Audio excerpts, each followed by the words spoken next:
Three, two, one. All right, very exciting. This is the inaugural episode of Russ in Wonderland, or otherwise known as Who, What, Why Goes Video, goes Facebook Live, and we're going to see how this goes. We want to hear from everybody. Maybe you can coach us on how to do this better, because we're just old-fashioned journalists just digging and asking questions, and all this newfangled stuff, we have to figure it out like everybody else. So we're going to get started in a few seconds, and we're going to wait for a few folks to join us because very few people even know we're doing this.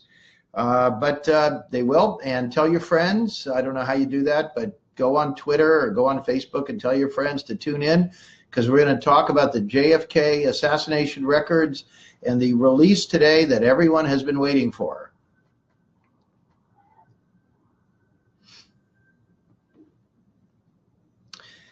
Well, okay, I'll spare you the mystery.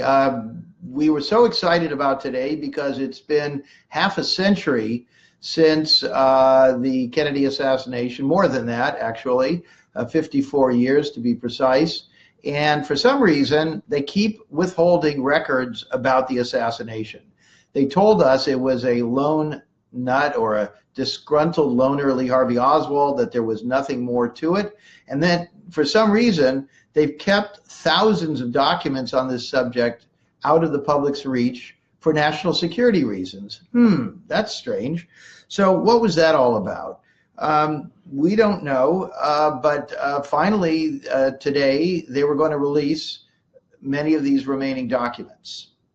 And the reason they were going to release them was because in 1992, after Oliver Stone's movie JFK, the House of Representatives passed this resolution saying that all the records had to be released. They created something called the Assassination Records Review Board, and 25 years later, everything is supposed to be released. Well, 25 years later, that's today. So, of course, we're very excitedly waiting for that, and we figured, all right, maybe they won't wait till the last minute. Maybe it won't be Thursday. It had to be by Thursday. Had to be by October 26, 2017. So all week we kept looking, calling the National Archives and Records Administration saying, hey, when are those documents coming out? And we could not get an answer. As it turned out, apparently they didn't know either. And so we waited Monday, Tuesday, Wednesday. Thursday arrived, very excited, first thing in the morning. We're all looking, waiting for these things, watching the site. They got a notice up there saying something like, watch this space. We kept watching. Morning turned to noon, turned to afternoon. Now we're getting worried. By end of business today, nothing had been posted and nothing had changed there. And then we started hearing that was going to be a White House press call. And that press call happened today at about 5:45 p.m. Eastern time. And there is a press release related to it. And I'd like to read that press release to you if I can pull it up here. I've got a couple of screens here and I'm not so handy dandy with this stuff, but let's see if I can find it. That statement is in my mail, which I now have to open. And it's kind of extraordinary because it tells us a lot about the state of the country. It tells us a lot about Donald Trump and his administration.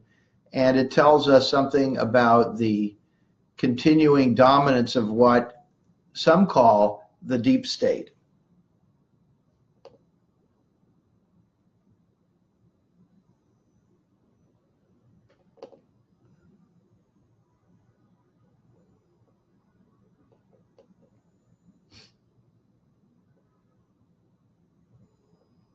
Okay, here is the statement.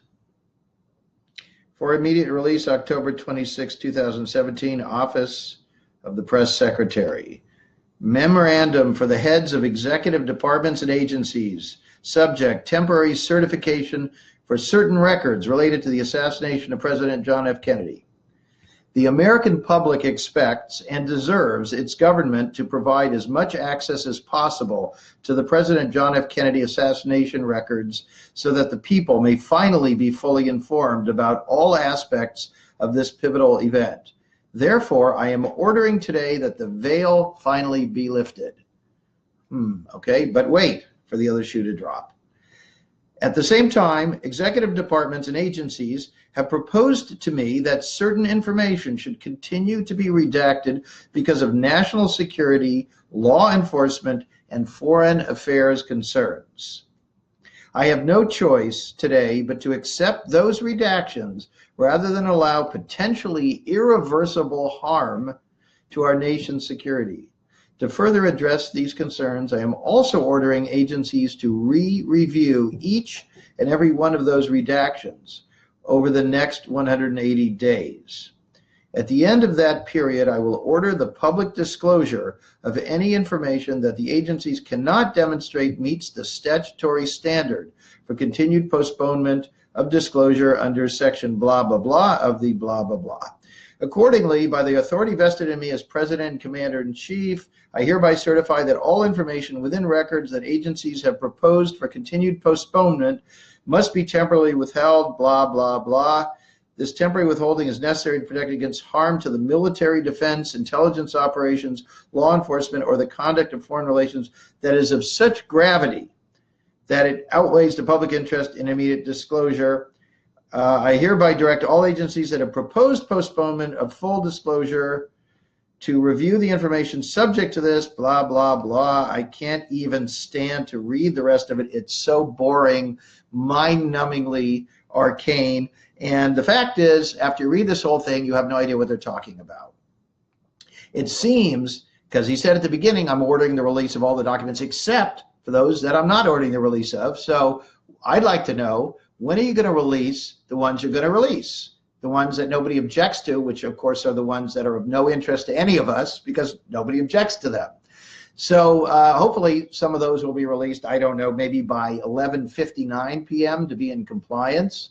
And of course, we've all been debating what happens if they're not in compliance, which they clearly seem not to be.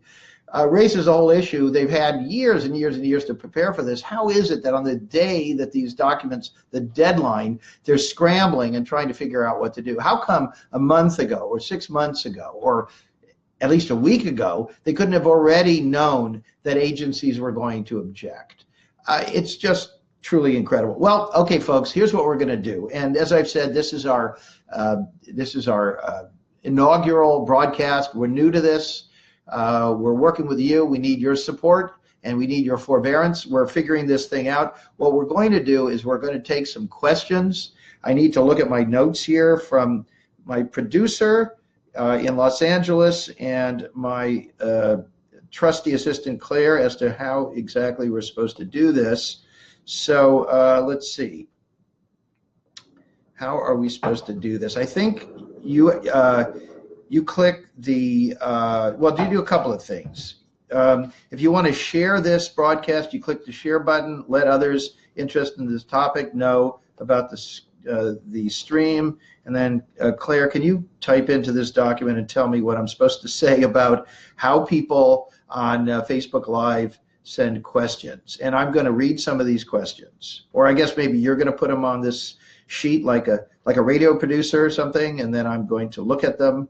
But I guess we're sorting this out. And I'm looking over at her for some kind of guidance here. So, okay. Let's see what's happening on Facebook Live. How does that look? So I see, okay, there's some people here have come, and I see a few questions here. You're doing great. Glad to be here. Thank you for being on this. Oh, my God. Redactions. Carol, Maggie, Robert, Matt tuned in. Russell joined. Michael joined. Russell asks, has any law been broken by this today? You know, Russell, that's a great first name, by the way. I may steal that from you. No idea. And here's an interesting thing. I'm on some listservs with all these JFK records experts, lawyers, et cetera, and everybody's sort of talking amongst themselves saying, what do you even do with this? Did this break a law? And we don't know the answer, but that's a great question, and we need to try to find out. Unfortunately, as Richard Nixon says, well, what did he say? When the president does it, it's legal or something like that. So we're in this kind of gray area here. And of course, whenever they invoke national security, we're in another very gray area. Now, let's talk about that for a minute while we're waiting to hear from more folks.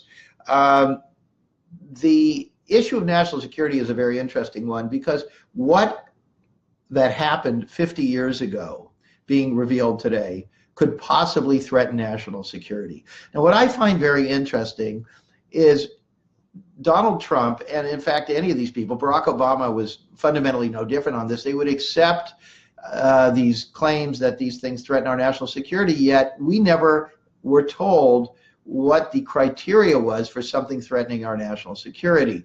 It would be interesting to know whether the presidents themselves are told what the criteria is and even think about what this means. Frankly, if they were to say, we discovered that, and let's consider this a speculative comment, that we discovered that Alan Dulles, the former head of the CIA, and a bunch of cronies of his with friends in the Pentagon and maybe the FBI and some other places all conspired to remove an elected leader, just as they did as routine business all over the world on behalf of the United States. Let's say there's a memo in there that says we discovered that they did this. Well, what would be the consequence of releasing this? They say one of the things they don't want to do is irreparably harm our foreign relations. Well, yeah, guess what? You admit that you whacked your own president. Yeah, that could harm foreign relations. Certainly wouldn't exactly improve our reputation abroad. So I suppose under the language that Trump has put in a statement today, that couldn't come out. What if we discovered that Lee Harvey Oswald had been some kind of an operative for the U.S. government? I guess that couldn't come out. Let's say we discovered that some agency was monitoring Lee Harvey Oswald, as, by the way, we know that they were. The CIA, Angleton, the head of counterintelligence, was very interested in Oswald and was monitoring him for a number of years. Monitoring may not be the right term. They may have actually been running him, but at least their cover was that they were monitoring him. The FBI knew about him. Army intelligence knew about him. Office of Naval Intelligence, many of these outfits knew about him. And of course, the public knew about him because this man very publicly attempted to defect to the Soviet Union, married a Russian woman, and then came back to the United States and never renounced his attempt. And continued to claim to be a Marxist. And so how is it at the height of the Cold War that this man comes back, takes these actions and so forth, and then they're not interested in him? And so, of course, there ought to be tons of files on this guy, just tons. I mean, they were so paranoid about everybody that they had thousands of files on people. I mean, you can go and get your own FBI file. They had files on people for the smallest thing. You said something to a coworker at work, it got to the FBI, and a file was opened. Just the sheer lack of voluminous files on this very public figure long before the assassination. This is highly, highly suspect. Okay, I'm looking at the questions here, and let's see, we see Mark says, same as it ever was. I think that comes from some Talking Heads, I believe, and that's absolutely true. Steve says, great book. I don't know, are you talking about my book? Maybe. I wrote a book called Family of Secrets. If you haven't read it, grab a copy. It's about the deep state. It's nominally an investigation of multiple generations of the Bush family and their ties to the security state that never came out, that the mainstream media never reported, historians seemingly didn't know anything about. I go into all of that, and then I go into this very interesting fact that George H.W. Bush, Bush 41, former president of the United States, asked where he was when he heard that Kennedy had been shot, said he could not remember, although he was a middle-aged adult in Texas, a candidate for the Republican Party for U.S. Senate at the time, could not remember where he was when the president was shot. And I go into that. I spent some years investigating that. I have 5 chapters in Family of Secrets, all new information about the Kennedy assassination as it relates particularly to Mr. Bush. As you can imagine, that's quite explosive, very carefully documented, more than 1,200 footnotes. After all these TV shows, got very excited about this with my experience and my credentials and the care that I bring to my work. One after another, after they initially all wanted to have me on, they all ended up canceling. And so that's the book that somebody is referencing. James says, talk about George H.W. Bush's phone call on the horrible day. Well, there's a whole section, a whole chapter on that in Family of Secrets, and I'll just briefly touch on it. Not only, it's quite ironic that George H.W. Bush claimed he couldn't remember where he was that day, because a declassified document surfaced years ago, I believe accidentally, and it showed that that George H.W. Bush had called the FBI office in Houston that day. He was based in Houston, to report that he had heard some information on somebody who may have been, this is right after the shooting, he might have a lead on who shot the president. Now, that's pretty extraordinary. You'd think that if any of us thought we knew who had shot the president, I'm sure most of us didn't think we knew who had shot the president, and we had called the FBI, we would remember that we had called the FBI, we would remember that we knew a guy who was a likely suspect in the assassination of the president. But somehow he didn't remember that he made this phone call. But he made this phone call, and after much research I concluded, and I hope you will read that in Family of Secrets and see what you conclude. I try not to state explicit conclusions, but just to sort of suggest where the reporting seems to have gone. I concluded that that phone call was in itself a deliberate deception, that it was very important for Mr. Bush to be in government records as being concerned about the president's assassination. And also, I believe the main thing was for him to establish his location.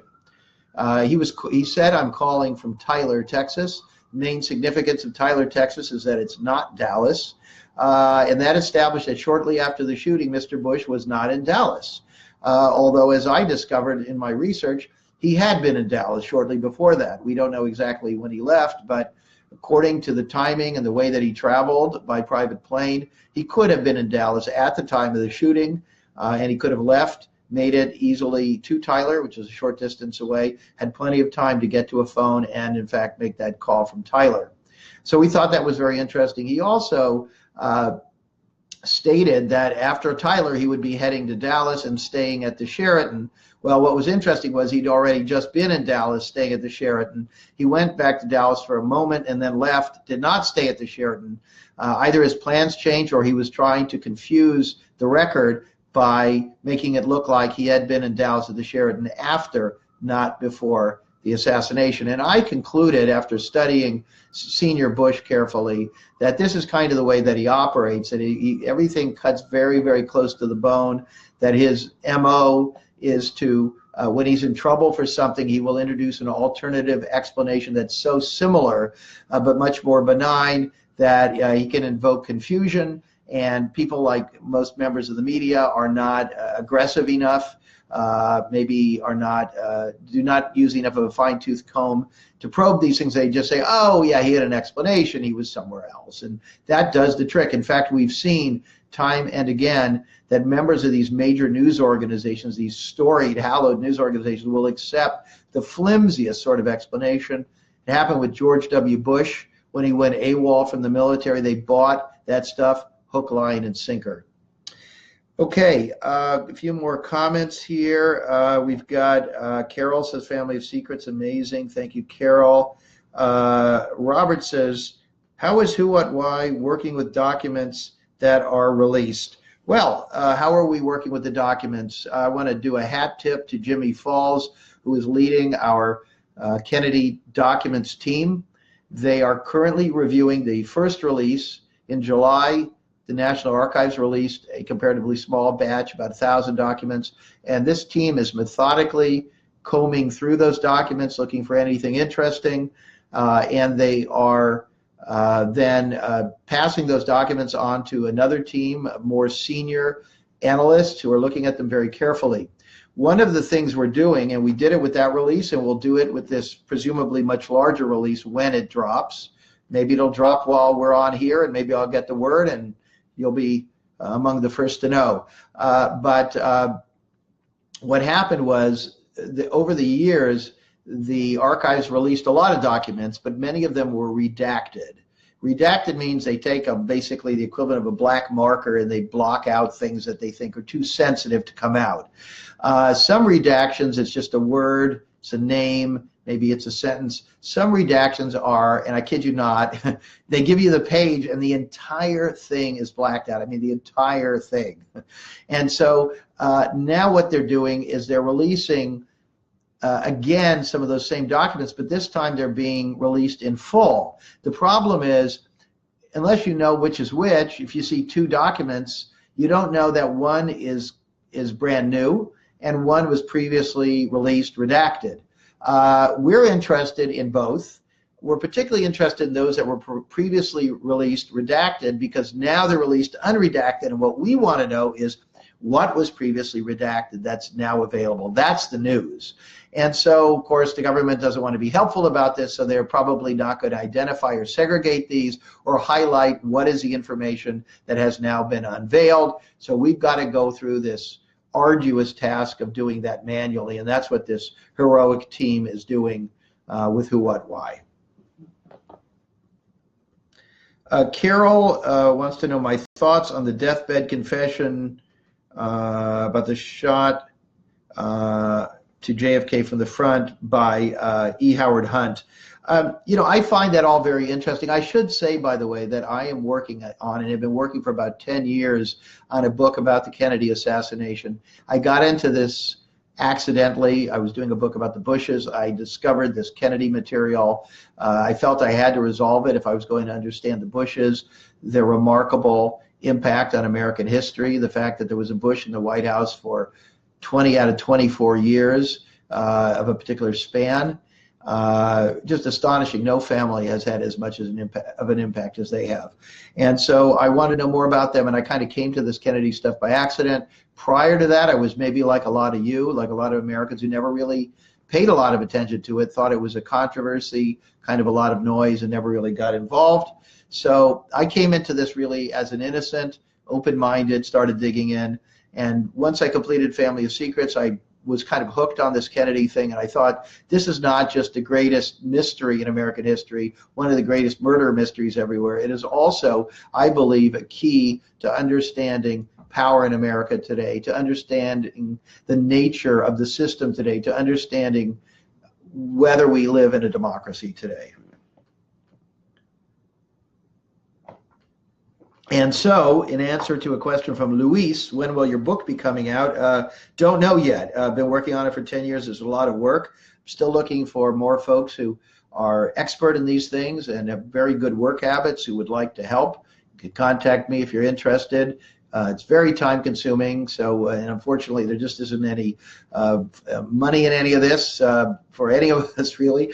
But if you're interested, you'd like to volunteer, and you've got special skills with legal documents, or you're a trained researcher, or you've got a background as a detective, or you're highly organized, or you're a librarian, please feel free to get in contact with me, and you can contact me through my own personal website, russbaker.com, or via direct messages on Twitter, lots of ways to do it.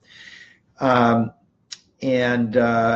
the reason I am holding off on this deathbed confession, Carol, is because I'm still looking at that. I've met St. John Hunt, the son of E. Howard Hunt, and I understand that his father was attempting to sort of come clean with the son and try to let him know some of his secrets. I have a sense that the father felt, for whatever reason, that he couldn't tell him everything, that some of the information he presented may have been designed to protect the family name. I don't think that most people on their deathbed want their children to think ill of them, so I suspect that some of that was a little bit reformulated to direct criticism on others, but I generally think that there is some basis for it, some authenticity to E. Howard Hunt basically confessing that there was, in fact, a conspiracy involving people from with an intelligence background in the murder of John F. Kennedy. Maggie asks, is there a revision to the book, to the Family of Secrets? we did, I'm trying to think, the paperback and then the ebook had a few small changes. I think we added a new intro to the later versions. But there really is not a major update to the book. It's an interesting idea maybe to add a couple of chapters and bring it up to the present.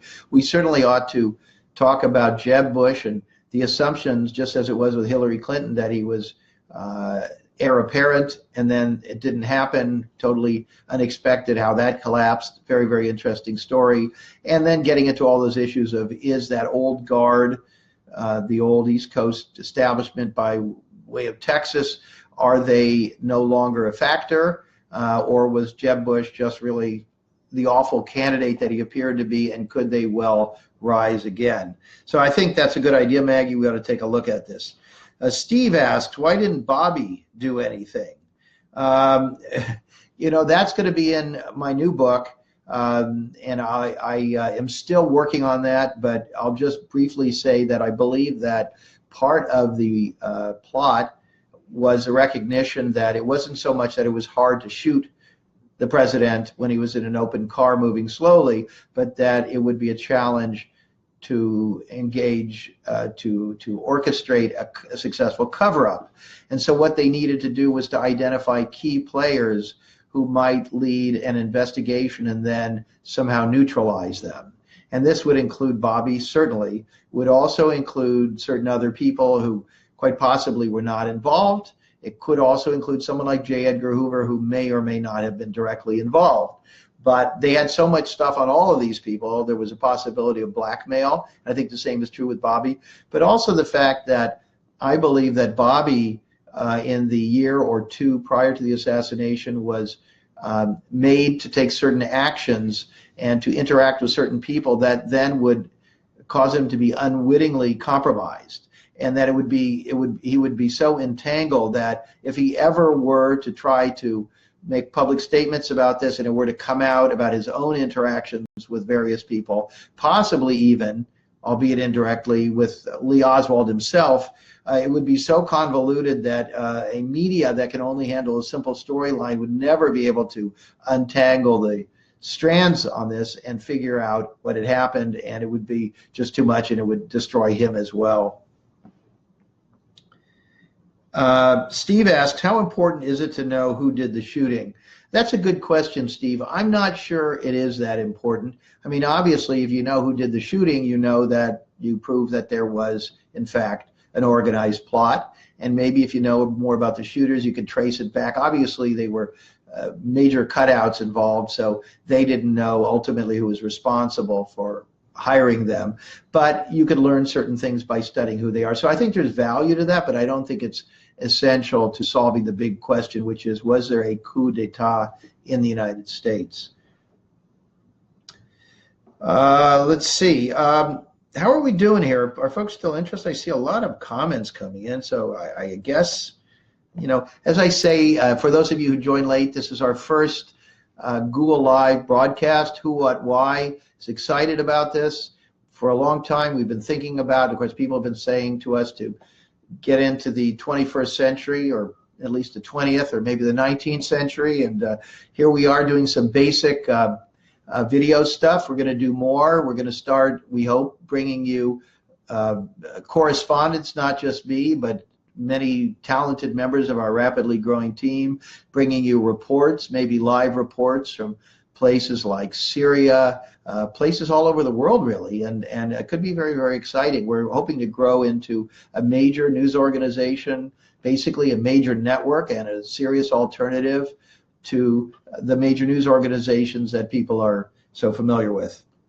But we are still just, as we're kind of rusty, we're just getting this going, and we're trying to figure out how this all goes down. All right, I see a lot of questions coming in. I had been told by our producer, Robert, that if people seem bored or traffic is dropping off, to just start wrapping it up. We've been going for about half an hour. I don't know, can I get a comment in here from somebody, maybe Robert or somebody else, just telling me? You could just type it in, whether you think I ought to keep going, or if it's embarrassing and we're doing poorly, you can send me a text message and say, all right, shut up and go out and have a beer. I'm easy, whatever. Stephen writes, thanks for all you do, Russ. Very kind of you. Thank you. And thank you, everybody, by the way. Thank you, because honestly, who, what, why couldn't exist without you. I don't know if you know this, but we don't accept any advertising. None, zero, zip. Not even from brands we like, none. And the reason for that is we don't want to be beholden to anybody. We are also a nonprofit. There are no shareholders. There's no corporate interests. There are no owners. We're a nonprofit. And that means that every dime you throw in gets turned around and moved into a very, very lean structure, goes right into doing the kind of reporting that makes this all possible. So we do depend on you. You also send us lots of great story ideas and analysis. You participate in the dialogue with your comments. We love our Who What Why family. And it's a really smart, unusual bunch of people. You're very discerning. You ought to pat yourself on the back. And we're very lucky to have you.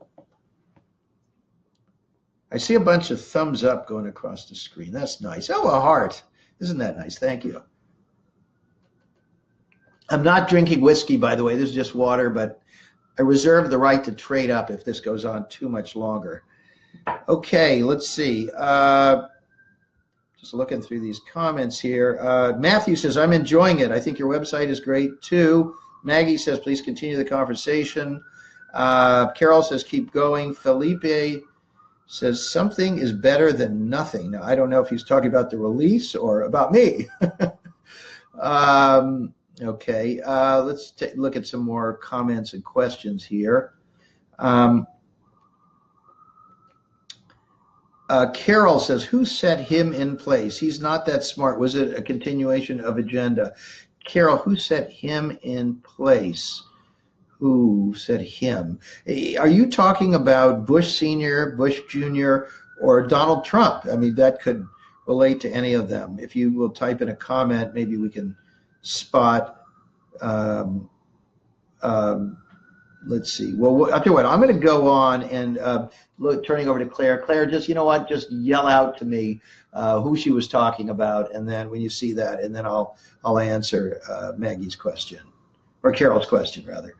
And here's one coming from Michael, our Who, What, Why Facebook chief. Let's have a round of applause for Michael, who day in and day out keeps that page fun and exciting. It has a life of its own and a very, very loyal following. Michael has been a dedicated manager of that space for years, got a terrific eye for images, sense of humor. He's also a wonderful researcher and helping out a great deal with the Kennedy book. So he says, pure, wild, fun speculation. So if you had to guess, what role do you think George H.W. Bush played in the big event, if any? One theory inspired by your work has him spotting the Dal-Tex shooter. Well, you know, I don't want to go too much into this prior to doing the rest of my work for the book, but I think that even what you can already read in Family of Secrets shows that he was working for the CIA covertly in 1963, which was 20, how many years ago? 13 years before he was named CIA director as a supposed neophyte newcomer with no intelligence background. He was already in the CIA. I believe he was in Dallas. We have evidence, again, in Family of Secrets that he was liaison with a man who was the CIA's, one of their top coup leaders, was involved in the effort to overthrow the nationalist leader Sukarno in Indonesia in the 50s. And so that alone, that he was meeting with that man that week, that he was in Dallas at the time, that he was working for the CIA at the time, that he and his father were very close friends of Allen Dulles. I could go on and on. Much of it's in Family of Secrets. I think we could say that he was there in some kind of an operational role. No, I don't think he was firing a gun. You know, I don't know what his level of competence was, but certainly he would have been given some, he would have been trusted with some important role there. And whatever it was important enough to cover it up and to make create that cover story that he was in Tyler. So I don't know what that was, but was he involved with the Daltex building? I mean, possibly. Was there a shooter in the Daltex building? Possibly. Daltex building, you can see it. It's across from the Texas School Book Depository. A lot of interesting research has been done on that. In the new book, I'll have a lot about the Daltex building, who owned it, who was located in there, some very interesting people, including Abe Zapruder, the man who shot the infamous or famous Zapruder film of Kennedy being hit. Abe Zapruder himself turns out to be a complex figure with a number of different levels there. So we'll have quite a lot on that in the new book. Let's see, Claire, did you get a clarification on that? Bush. Bush, which Bush? Senior or junior? Senior. Junior? Senior. Okay, so Carol wants to know who set Bush Senior. His nickname was Poppy. Who set him in place? He's not that smart. Yeah, I think it's true. He's not that smart. I mean, I think that somebody made a decision that he needed to be in there. He was very ambitious. He wanted to be in there. His family wanted to have presidents named Bush. They were competitive with the Kennedy family, and I have some of that in Family of Secrets. I'll have more of that in the new book about the competition between these competing dynasties. Very clearly, they wanted to have him in the White House, and even as far back as 1968, when he had been a freshman congressman, corporate interests and Bush family interests were already pushing Nixon to make young George H.W. Bush the vice president. So he was seen as somebody who would represent the interests of the old guard, of the Wall Street establishment, if you will. So I think there was both the family ambition in the sense that he was a reliable functionary for these interests. And interesting, just watching House of Cards, they make that point. Frank Underwood gives this speech, or even says to Claire, who really runs the government? It's not really us. Even they realize that in a sense they're sort of pawns, are being manipulated by more powerful people on the outside. James, we've got several Jameses here. James says, I second the comment that Family of Secrets is great. Read it 3 times so far. Recommended it to a colleague today. Thanks, James. It's a kind of a dense read. It's got 1 million characters in there. If you do read it, take it slow. Start from the beginning. Do not skip around. Take lots of breaks for your mental health to absorb it. And you probably will need to read it a few times if you really want to fully understand what's going on in there, because there are so many levels to this stuff. Marta says, thank you. Thank you, Marta. Russell, let's see. Is the reason for the decision today the cover-up of the cover-up, or to benefit someone with direct involvement in the JFK murder? Wow, Russell, great question. That was on my list of things to talk about.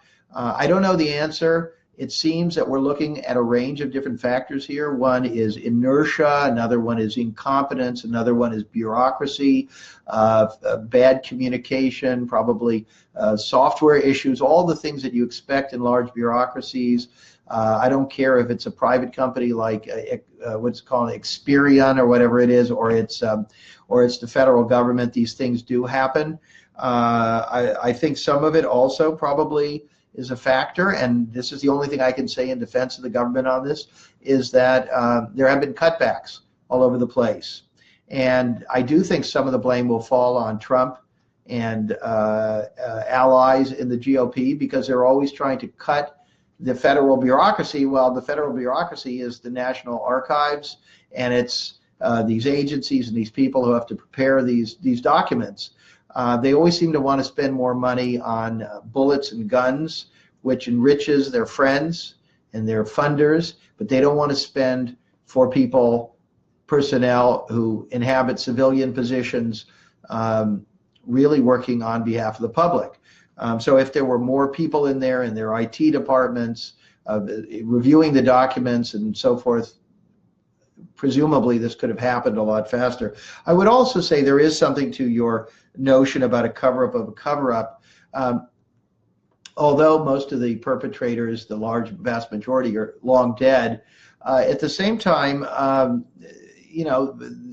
their children are around, and many of them went on to positions of power. Their grandchildren, they're concerned about the family name, and I have a lot of particulars on that in my research, which I hope will include in the new book as well. How the continuity of this, how people today, for example, very, very wealthy Texans, have a stake in protecting the family name, which is on buildings and maybe stadiums and all sorts of things, and they don't want anybody talking about the possibility that granddad could have said, hey, here's some money to do something very undemocratic. So I think there's an ongoing interest, and of course if you talk about the agencies themselves, their mission is to keep their jobs. Their mission is to protect the legacy, the budget, and the ability to continue functioning.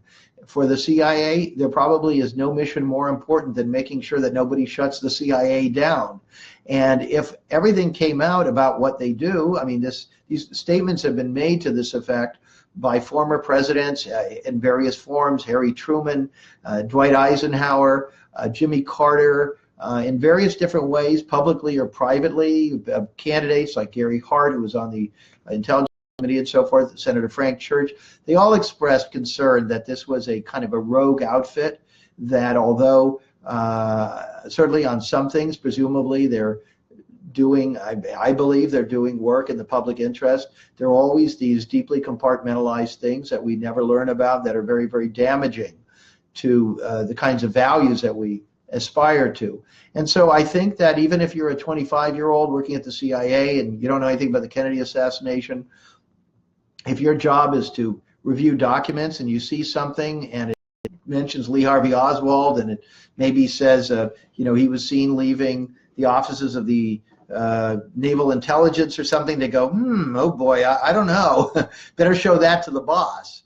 And you can understand this if you work in any organization. You understand that to be successful and to keep your job, you've got to understand these types of things. So I think it's a mix of things. And of course, I also think there are deep state elements. There is a kind of a consensus group that's always in government, and these are people who went to certain schools or members of certain country clubs and things like that, and they share certain values and they have certain senses of what the public really should know and shouldn't know. They're very concerned about instability in the country, and they're very worried that if certain information comes out, the public would lose confidence in institutions, the government could collapse, the economy could collapse, and so forth. Now, there may be legitimate concerns with that, but at the same time, there's so little trust in the government now that arguably what we need is a burst of real candor. And it would be very, very interesting if some president were to say, okay, we found all this shocking stuff and we're going to own up to it,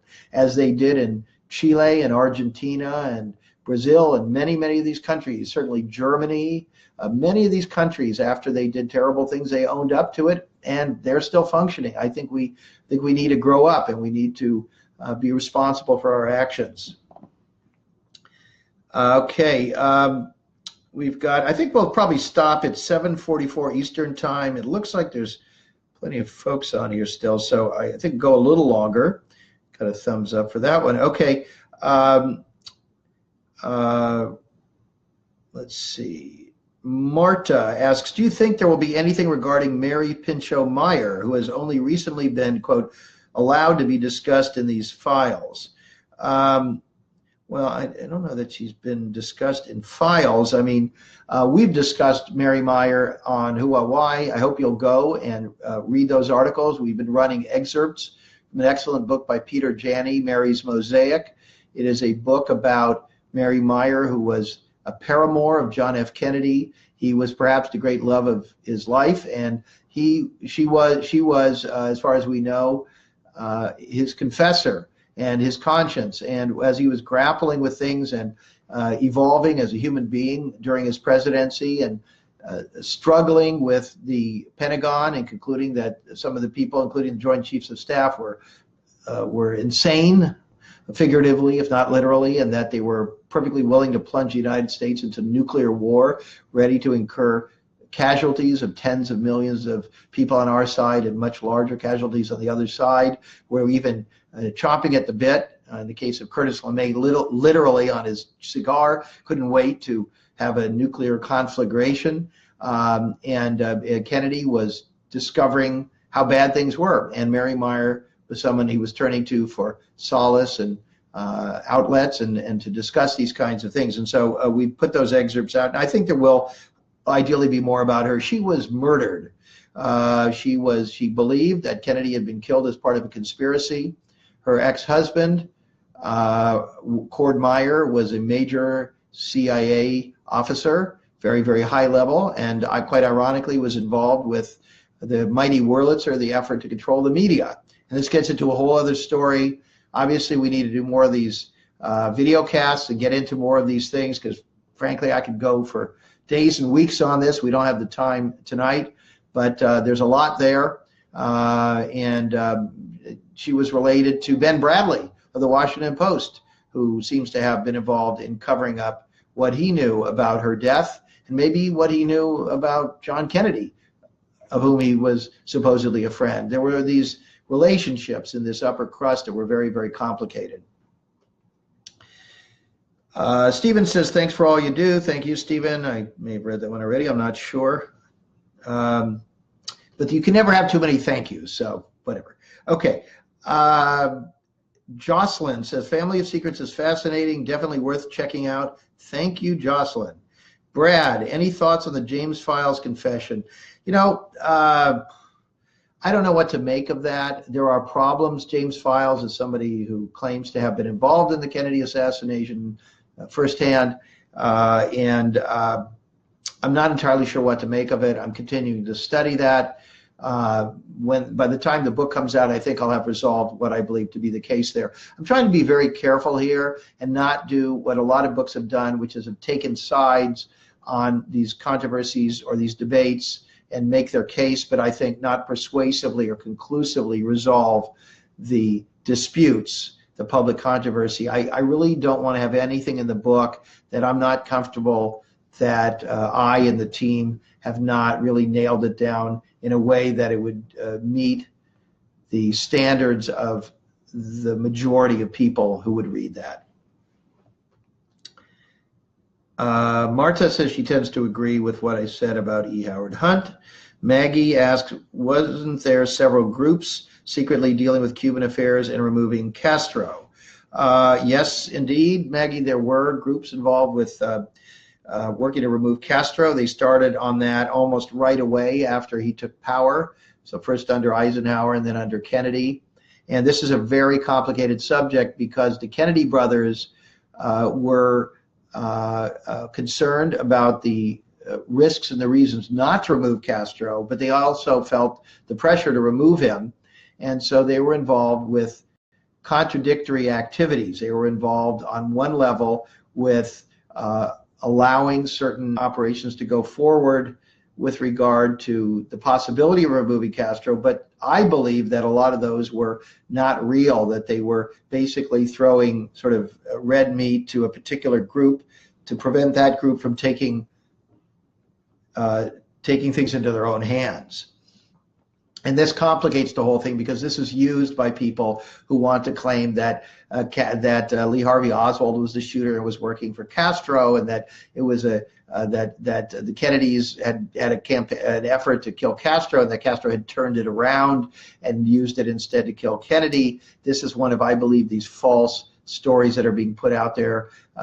You could read it, Politico magazine. I don't want to blame Politico particularly, but Phil Sheenan, a former New York Times reporter, and Larry Sabato, a political science professor, have done what I think is really a disgraceful and shameful thing by trying to hog the limelight, present themselves as the experts on all this, and basically continuing to perpetuate the company line and the lies that there's nothing more to this story. It really is, to me, it's un-American, frankly.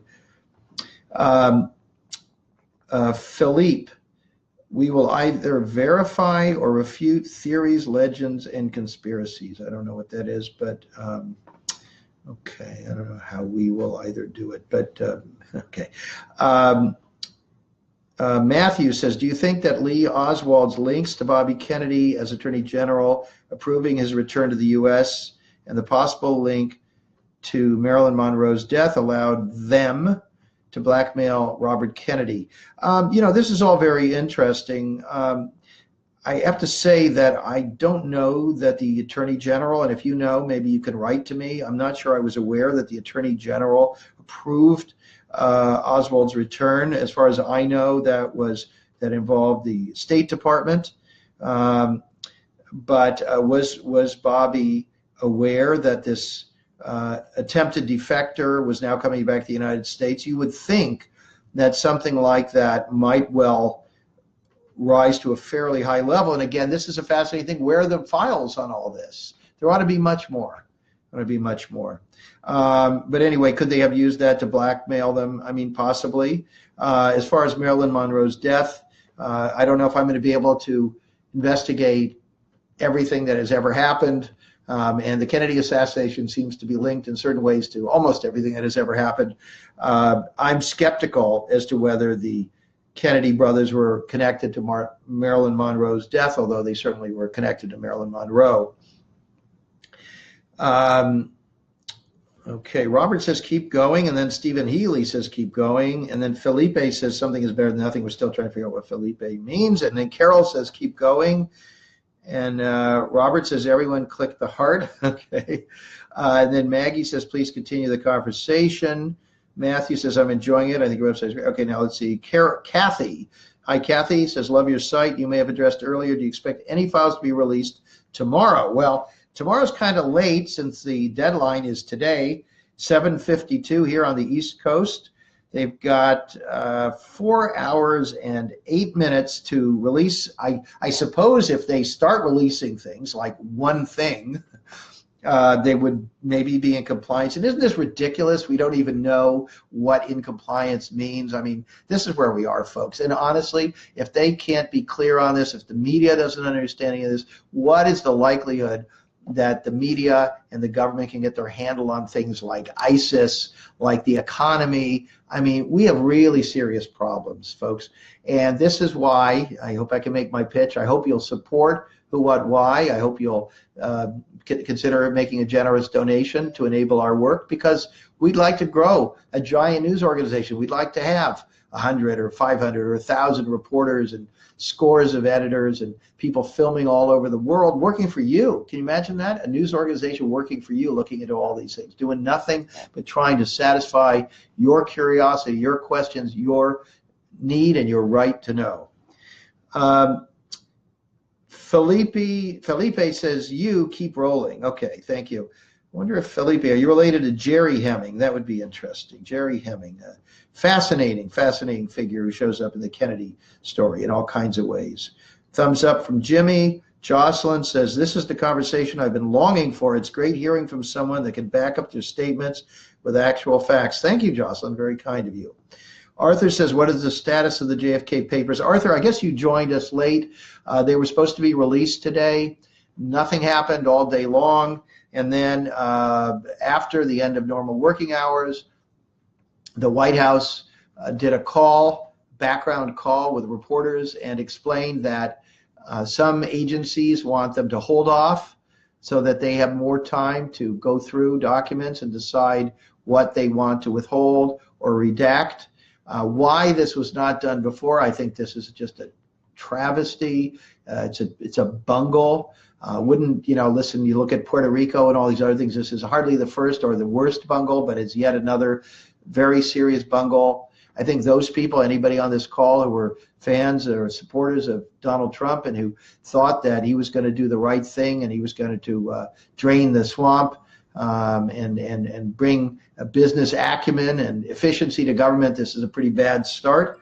Sorry, I do have to look at my text messages here for a second. We just heard from Jimmy, head of our team. The documents are live. So what we will be doing, let's see, am I supposed to answer? No, okay. The documents, I guess, have just gone up. Jimmy and his team we'll start working on it. I hope you'll stay with me for another 9 minutes. You're probably going to learn more here, I hope, than you will over there, because a lot of those documents are going to be gibberish or very arcane, aren't necessarily going to mean anything. But you'll have plenty of time tonight to do it. Looks like they're releasing about 2,800 documents. We will get started tonight. We will work throughout the night. We will work tomorrow, over the weekend, and we will continue working. And this will be an ongoing process over the course of weeks, possibly months. And please do keep an eye on Who, What, Why for our review of these documents and our analysis. Let's see. Marta asked something about Ed Kroc. I know who Arthur Kroc is. I'm not sure who Ed Kroc is. Maybe we'll hear more about that.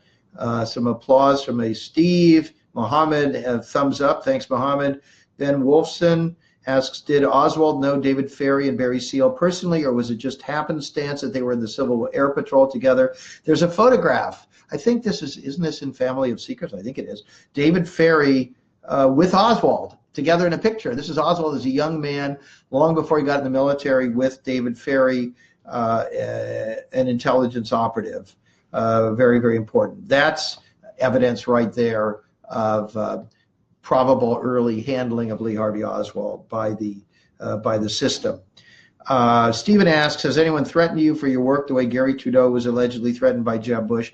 No, I mean, I have heard from certain people who are friends of theirs, little jokes about this and that. You get the point, but honestly, on some level, I mean, I would love, Poppy Bush is in his 90s, but he's not too busy grabbing women's bottoms. I hope he'll take a second, maybe reach out to me. I'd love to meet him, love to talk to him. I really have a lot of respect for him, because he's managed to do all these things and keep all this stuff bottled up. And I'm sort of thinking that maybe in some way he sort of secretly is pleased that his covert accomplishments are being researched and analyzed. I don't think that he's the buffoon on the golf cart that he was sort of portrayed as on Saturday Night Live and what have you. I think he was a significant player in American history in ways that have not been appreciated.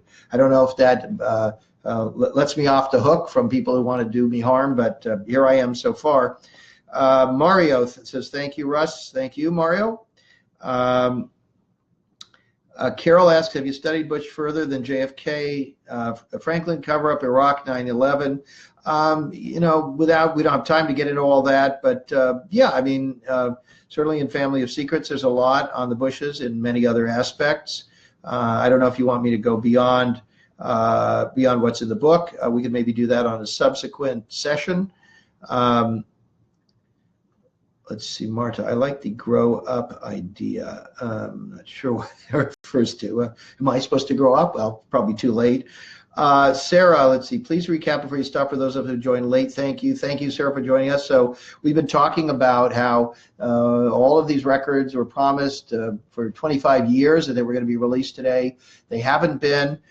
Finally, they just released, I guess it is 2,800 records. All the rest of them untold. We don't know how many tens of thousands are being withheld, so that all of these agencies have more of an opportunity to review them. I would say to continue a cover-up of the more nefarious things that their agencies have done over the years, sadly.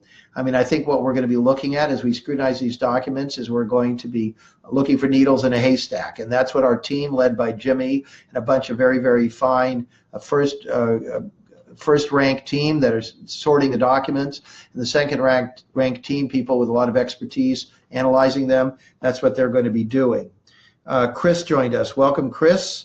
Maggie mentions a book, Mrs. Kennedy, which included quite a bit of JFK's other life. Chris asks, do you know if the family Jewel CIA document is scheduled to be released unredacted? I do not know. I would highly doubt it, and that would be quite exceptional. Felipe, the release of the records, is that not the topic? Yes, and I'm just talking about that. Thank you.